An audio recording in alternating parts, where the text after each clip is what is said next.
All right, welcome back to Good Morning Football. We're back with one of the best receivers in the game, Vikings wideout Stefon Diggs.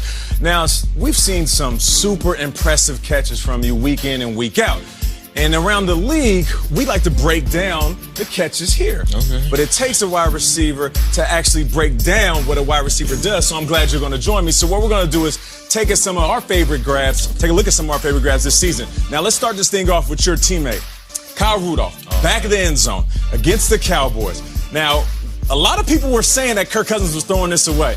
Was he throwing it away or not? Not at all. If you actually watch it, he was watching Kyle the whole time. And in practice, I've seen him throw the pass to Kyle just because Kyle's bigger than everybody else. Right. Those big Mickey Mouse hands, you got to trust him, man. The Mickey Mouse hands, he didn't even put his left hand on the ball. How impressive is it to catch the ball with one hand and then also get the feet down? It's harder than people think because, you know, for one, you're locked in on the ball. You got to track the ball first, and once you caught it, he caught it with one hand easy. He got the little with the feet. Little toe drag swag. Yeah, exactly. And Kirk had a jump pass. That was a jump pass. That was a jump pass.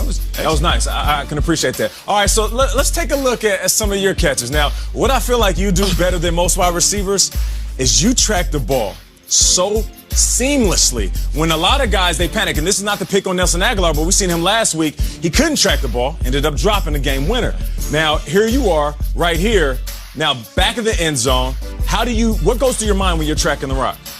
For me, first, I need enough speed to catch up to it. Always just try to catch up to it first. So if you catch up to it, you won't have too much of an issue. You won't have to dive. You won't have to do anything. So on this specific play, I would say I was scared because I stopped running and I threw my hand up. Yeah. He threw it to the end zone. Okay. So I was like this. One, I got to run the ball down. Right. I just had to find it from there. And, you know, it's kind of like, repetition. Okay. Now let's take a look at another one of your big plays. Now, so kind of break this down. What's going through your head? We get a little play action from Dalvin Cook, which usually means the safeties like to bite. But here it is, back of the end zone, helmet high with a little toe drag slat.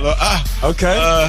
I would say I was trying to track the ball. You know, it's a high, fast ball. That's what we're taught and what we're going to say he always throws. So just trying to get my feet in after I get my hands on the ball, and I don't really have too much time to tuck it. So, you know, just doing. All right, well, listen, we're going to run some plays in the background. What I want to do is break this down. What I think you do well is you're great off the line of scrimmage, right? So say that you have a DB and he's in press coverage. I got my clothes. Yeah, you got that, Stefon. I want you to bust out the seams and your outfit's a little snug. And so what are you thinking coming off the line of scrimmage? If the ball's in there and I'm a DB and I'm trying to get my hands on you, what's the first thing you're doing?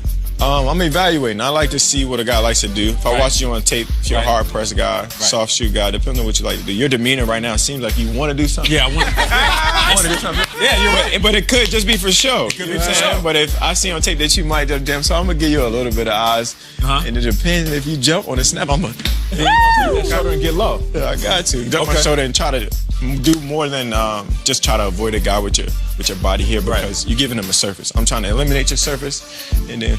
So eliminate the surface and then get low and then get on top. Yeah, if I get on top, it's a wrap. It's a wrap. We know that clearly. Now, when the ball's in the air, what's going through your head? Because I'll tell you, honestly, your heart starts racing.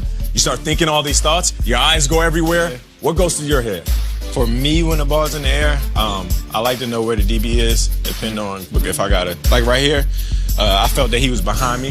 So as he's behind me, I just kind of like gauge on what I need to do, attack the ball with. It's going to drop in the bread basket. It's just kind of like a situation. It just depends, really. It's like if me and you are side to side right now, and I feel the ball's going to be over my shoulder, I'm going to just leave you right there. I can dig it. Now, listen, this is my son. This is little Nate, 15 years old. I told him you're coming on the show. His eyes lit up. He had a half day today, so I said, you know what? You don't have to go to school. You're the best dad. You're one of my favorite players, and you're here. So, Nate, Stefon Diggs, you said you wanted to ask him a question. Yeah. What did you want to say to him? Give the best click game in the Listen, I appreciate you, man. Thank you so much, man. One of the best in the game. Stefon Diggs, everybody. Back. Great job, man. Don't be shy now. You can talk to him. I knew he was going to be nervous.